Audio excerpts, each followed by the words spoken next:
پتہ ہے جب اس نے مجھ سے کہا تھا کہ خدا سے ڈر اے ابن آدم، خدا سے ڈر، میں واقعی ڈر گیا تھا۔ اس کی آنکھ سے آنسو پھسلا تھا جو بارش کی بوندوں میں جذب ہو کر گم ہو گیا تھا۔ مکی اب گراؤنڈ میں لگے ان اشتہارات کی طرف بڑھا تھا جو آر جے وہاں لگا کر گیا تھا۔ تیز بارش نے ان اشتہارات کو کافی حد تک خراب کر دیا تھا۔ مکی نے ہاتھ بڑھا کر وہ سارے اشتہارات اتارے اور پھر پھاڑ دیے تھے۔ آر جے لکڑی کے بینچ پر دونوں ہاتھوں سے سر تھام کر بیٹھا تھا۔ تیز طوفانی بارش اور بادلوں کی دل دہلا دینے والی گرج و چمک کی وجہ سے ڈپارٹمنٹ کے گیٹ کے پاس بنے سیکیورٹی روم سے کوئی گارڈ باہر نہیں نکلا تھا۔ جو اسٹوڈنٹ ڈپارٹمنٹ میں موجود تھے وہ ڈپارٹمنٹ کے اندر کینٹین اور چھوٹے سے لان میں بارش سے لطف اٹھا رہے تھے۔ مکی نے اپنے قدم ڈپارٹمنٹ سے باہر کی جانب بڑھا دیے تھے۔ پورے جنت روڈ کے دونوں اطراف دیواروں پر لگے اشتہارات وہ اپنے ہاتھ سے پھاڑ رہا تھا، جن پر خانم کا باقاعدہ نام، سیمیسٹر اور رول نمبر واضح تھا۔ مکی کے جانے کے 15 منٹ بعد وہ اپنی جگہ سے اٹھا تھا۔ آر جے کو اپنا دماغ گھومتا محسوس ہو رہا تھا۔ وہ جنت روڈ پر پیدل چل رہا تھا۔ وہ خود نہیں جانتا تھا کہ اس نے اپنے ساتھ کیا کیا تھا۔ وہ خود نہیں جانتا تھا کہ اس نے آج کیا کھویا تھا۔ اس کے دماغ میں بس غصہ اور نفرت بھری تھی۔ وہ اپنی نفرت میں اتنا اندھا ہو گیا تھا کہ اسے یہ نظر نہیں آیا تھا کہ جنت روڈ کے دونوں طرف ایک بھی اشتہار نہیں تھا۔ اللہ نے ان کے دلوں اور ان کے کانوں پر مہر لگا دی ہے اور ان کی آنکھوں پر پردہ پڑ گیا ہے۔ وہ سخت سزا کے مستحق ہیں۔ البقرہ۔ خانم نہیں جانتی تھی کہ اس نے ڈپارٹمنٹ سے ہاسٹل کا فاصلہ کیسے طے کیا۔ اس کا دماغ سائیں سائیں کر رہا تھا۔ کمرے میں آنے کے بعد اس نے دروازے کو کنڈی لگائی تھی۔ اللہ! بیگ بیڈ پر پھینکنے کے بعد اس کی دل دہلا دینے والی چیخ ابھری تھی۔ باہر بادلوں کی گرج چمک میں اس کی چیخ کہیں دب کر رہ گئی تھی۔ وہ فرش پر بیٹھ گئی تھی اور اپنے سر کو گھٹنوں میں دیے ہذیانی انداز میں رو رہی تھی۔ کتنی دعائیں مانگی تھی اس نے اللہ سے، کچھ بھی ہو جائے اسے اس کی کم عمری کی ایک چھوٹی سی نادانی کی وجہ سے رسوا نہ کیا جائے۔ وہ کسی بھی شخص کا راز فاش نہیں کرتی تھی اور اس نے اللہ سے بدلے میں یہی امید لگائی تھی۔ پھر کیسے آج اسے رسوا کر دیا گیا تھا؟ خانم کا دل پھٹ رہا تھا۔ اس نے زندگی میں پہلی بار موت کی خواہش کی تھی۔ اتنی تذلیل، اتنی رسوائی! خانم کو لگ رہا تھا جیسے اس کے دماغ کی کوئی رگ پھٹ جائے گی۔ کیوں ہوا تھا اس کے ساتھ ایسا؟ اللہ! اس کا رواں رواں تڑپ رہا تھا اور اللہ کو پکار رہا تھا۔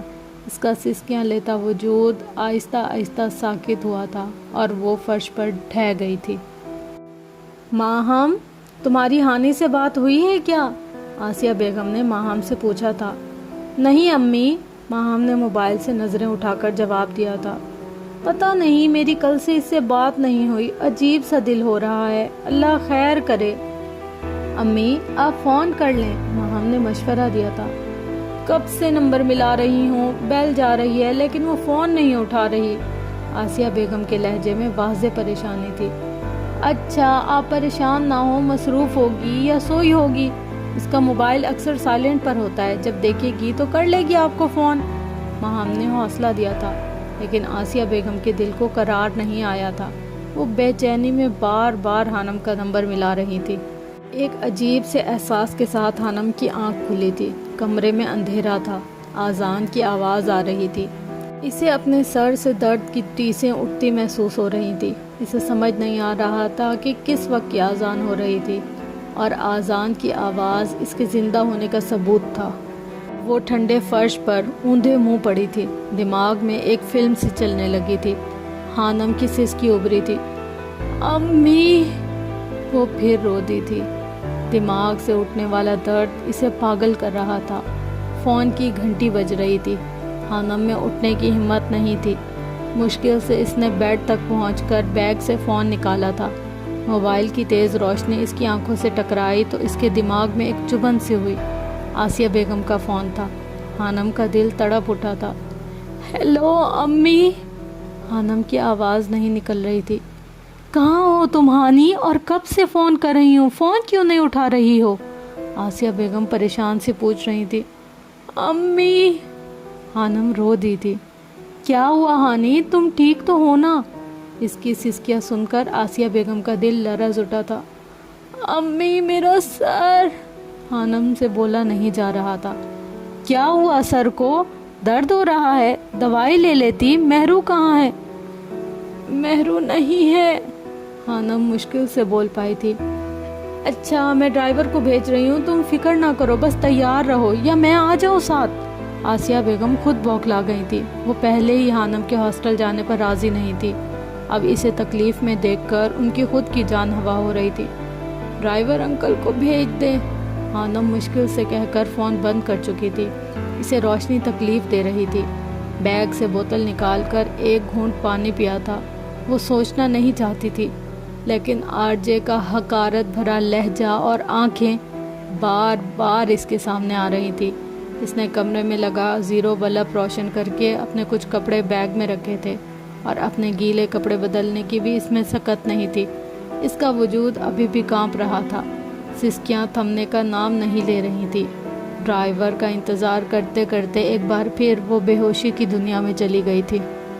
پریشان مت ہو آسیہ، سب ٹھیک ہوگا انشاءاللہ، حمدان انکل انہیں سمجھا رہے تھے۔ حمدان، میری بچی سسکیوں سے رو رہی تھی، اور ایسا اس وقت ہوتا ہے جب وہ شدید تکلیف میں ہو۔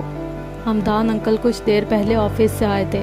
آسیہ بیگم کو یوں پریشان اور آنسو صاف کرتا دیکھ کر وہ خود پریشان ہو گئے تھے۔ تم مجھے کال کر دیتی، میں چلا جاتا ہانی کو لینے، یا پھر خود چلی جاتی۔ بس اب ڈرائیور اسے لے کر آتا ہی ہوگا، تم پریشان مت ہو، وہ انہیں دلاسا دے رہے تھے۔ اوپر سے یہ موسم اتنا طوفانی ہو رہا ہے، میرا دل جانے کیوں بہت گھبرا رہا ہے۔ اچھا میں رحیم کو کال کر کے پوچھتا ہوں، تم پلیز پریشان مت ہو، وہ اپنا موبائل نکالتے ہوئے اٹھ کھڑے ہوئے۔ دروازے پر دستک کی زوردار آواز اس کے دماغ پر ہتھوڑے کی طرح لگ رہی تھی۔ خانم نے مشکل سے آنکھیں کھولی تھیں۔ خانم، تمہارے گھر سے ڈرائیور تمہیں لینے آیا ہے، وہ کب سے باہر تمہارا انتظار کر رہا ہے۔ یہ خانم کے ساتھ والے روم کی لڑکی تھی۔ خانم مشکل سے اٹھی تھی اور پھر دروازہ کھولا تھا۔ باہر اندھیرا پھیل گیا تھا، بارش ابھی بھی ہلکی ہلکی سی جاری تھی۔ کبھی یہ موسم خانم کی جان ہوتا تھا، اور آج اسی موسم میں اس کی جان لی گئی تھی۔ کیا ہوا، تمہاری طبیعت تو ٹھیک ہے؟ ہمنا نے اس کی سرخ اور سوجن زدہ آنکھوں کو دیکھ کر پوچھا تھا۔ نہیں، طبیعت ٹھیک نہیں ہے، خانم نے آنسوؤں کا گولا گلے میں روکتے ہوئے بمشکل جواب دیا تھا۔ وہ اپنا بیگ اٹھا لائی تھی، اور ٹیبل پر پڑا تالا بھی اس کے ہاتھ کانپ رہے تھے۔ لاؤ میں لگا دیتی ہوں، ہمنا نے اس کے ہاتھ سے تالا پکڑا تھا۔ خانم کے قدم اب باہر کی طرف اٹھ رہے تھے۔ ہمنا نے پریشانی سے اسے جاتے ہوئے دیکھا تھا۔ انٹری گیٹ پر انگوٹھا لگانے پر انٹری کر کے وہ باہر نکل آئی تھی۔ لڑکیوں کی ہنسی کی آوازیں اسے پاگل کر رہی تھی۔ سب وہاں خوش تھے۔ باہر کینٹین پر لڑکوں کا رش لگا تھا۔ تیز روشنیوں میں پودوں پر پڑے بارش کے قطرے موتی کی طرح چمک رہے تھے۔ اب وہ ہاسٹل کے گیٹ سے باہر نکل آئی تھی۔ اس نے ایک الوداعی نظر اپنے ہاسٹل پر ڈالی تھی۔ خانم کا دل بھر آیا تھا۔ رحیم انکل نے آگے بڑھ کر اس کا بیگ پکڑا تھا۔ وہ غائب دماغی سے گاڑی میں بیٹھی تھی۔ میں کب سے آپ کا انتظار کر رہا ہوں ہانی بیٹا، آنے میں اتنی دیر لگا دی، گھر سے صاحب کا کتنی بار فون آ چکا ہے، رحیم انکل پریشانی سے کہہ رہے تھے، جبکہ خانم آنکھیں بند کیے سیٹ سے ٹیک لگائے خوش و خرج سے بیگانہ تھی۔ آسیہ بیگم ہانی کا بے صبری سے انتظار کر رہی تھی۔ جب انہوں نے پورچ میں گاڑی رکنے کی آواز سنی، وہ دروازے کی طرف بھاگی۔ ہانی بیٹا، رحیم انکل نے اسے آواز دی تھی۔ نہ وہ مکمل حواسوں میں تھی اور نہ بے ہوشی میں۔ آنکھیں کھولو بیٹا، گھر آ گیا ہے، وہ اسے اٹھانے کی کوشش کر رہے تھے، اور پھر کچھ دیر بعد اس نے آنکھیں کھولی تھی۔ رحیم انکل نے اس کی ناساز طبیعت کو دیکھتے ہوئے گاڑی سے باہر نکل کر اس کی جانب والا دروازہ کھولا تھا، ورنہ وہ اس بات کا بہت غصہ کرتی تھی۔ اپنا بیگ خود پکڑتی تھی، دروازہ بھی خود کھولتی تھی۔ اسے بی بی جی کہلوانا پسند نہیں تھا، اس لیے رحیم انکل اسے اس کے نام سے پکارتے تھے۔ وہ مرے مرے قدموں سے گاڑی سے باہر نکلی تھی۔ ہانی، آسیہ بیگم اس کی طرف بڑھی تھی۔ خانم کا انہیں دیکھ کر دل بھر آیا تھا۔ وہ ان کے گلے لگ کر خوب روئی تھی۔ کیا ہوا ہانی، تم ٹھیک تو ہو نا؟ وہ پریشانی سے پوچھ رہی تھی۔ چلو اندر، وہ اسے لے کر اندر آئی تھی۔ میرا سر درد سے پھٹ رہا ہے, مجھے سونا ہے. وہ کمرے میں جاتے ہوئے بولی تھی. اچھا تم جاؤ, میں چائے بنا کر لاتی ہوں. اور یہ تمہارے کپڑے کیوں بھیگے ہیں؟ آسیہ بیگم کے ہاتھ پاؤں پھول گئے تھے. کچھ دیر بعد ہمدان انکل اپنے کمرے سے باہر نکلے تھے. وہ فون پر کسی سے بات کر رہے تھے. انہوں نے ہانی کو اپنے کمرے میں جاتے دیکھا تھا. کیا ہوا, سب ٹھیک ہے نا؟ وہ آسیہ بیگم سے پوچھ رہے تھے. نہیں, مجھے نہیں لگتا, اسے تیز بخار ہے, آسیہ بیگم نے بتایا تھا. میں ڈاکٹر کو کال کرتا ہوں. وہ پریشان سے ڈاکٹر کا نمبر ملا رہے تھے, جبکہ آسیہ بیگم کچن کی طرف بڑھ گئی تھی. جواد اکیڈمی گیا تھا, جسے اب رحیم انکل لینے گئے تھے, جبکہ ماہم سوئی ہوئی تھی. ملازم خانم کو یوں کھویا کھویا سا دیکھ کر پریشان ہو گئے تھے. خانم نے اپنے کمرے میں آ کر سب سے پہلے دروازہ لاک کیا تھا. پھر اس نے اپنا موبائل نکال کر اسے میز پر رکھا تھا. اسے اس موبائل سے شدید خوف آ رہا تھا. اسے لگ رہا تھا کہ اب بھی سب کال کر کے اس کا مذاق اڑائیں گے. ان اشتہارات پر اس کے دونوں نمبر تھے. نہیں, ایسا نہیں ہو سکتا, وہ چلائی تھی. اس نے میز پر رکھا بھاری گلدان اٹھا کر موبائل پر دے مارا تھا. موبائل کے ٹکڑے ٹکڑے ہو چکے تھے. ٹوٹے پھوٹے موبائل کو اس نے الٹ کر اس میں سے سم نکالی تھی, جسے اس نے واش روم میں جا کر پانی میں بہا دیا تھا. بد کردار ہو تم, آرجے کی آواز کسی ہتھوڑے کی طرح اس کی سماعت سے ٹکرائی تھی. اسے لگ رہا تھا کہ کوئی اس کے کانوں میں پگھلا سیسا انڈیل رہا تھا. وہ روئی تھی, بہت روئی تھی, سسکیوں سے. اسے اپنا دم گھٹتا محسوس ہو رہا تھا. آہستہ آہستہ خانم کو سب گھومتا محسوس ہوا تھا. ہر طرف اندھیرا پھیل گیا تھا. اس کے دماغ میں درد کی ایک ٹیس اٹھی تھی اور پھر وہ چکرا کر گر چکی تھی. ہانی, دروازہ کھولو. آسیہ بیگم کب سے دروازہ کھٹکھٹا رہی تھی, لیکن خانم دروازہ نہیں کھول رہی تھی. کیا ہوا امی؟ ماہم اپنے کمرے سے باہر نکلی تھی, لیکن خانم نے دروازہ نہیں کھولا تھا. شور کی آواز پر ہمدان انکل بھی ادھر آ گئے تھے. ہر کمرے کی ایک دوسری چابی موجود تھی. آسیہ بیگم بھاگ کر اپنے کمرے سے چابیوں کا گچھا اٹھا لائی تھی. وہ بری طرح سے کانپ رہی تھی. گھر کے سارے ملازم بھی ڈرے ہوئے تھے. آسیہ بیگم رو رہی تھی. کمرے کا دروازہ کھولا گیا تھا. سامنے وہ بے سدھ پڑی تھی. ہانی, آسیہ بیگم چلاتے ہوئے اس کی جانب بڑھی تھی, لیکن خانم اپنے ہوش کب کی کھو چکی تھی.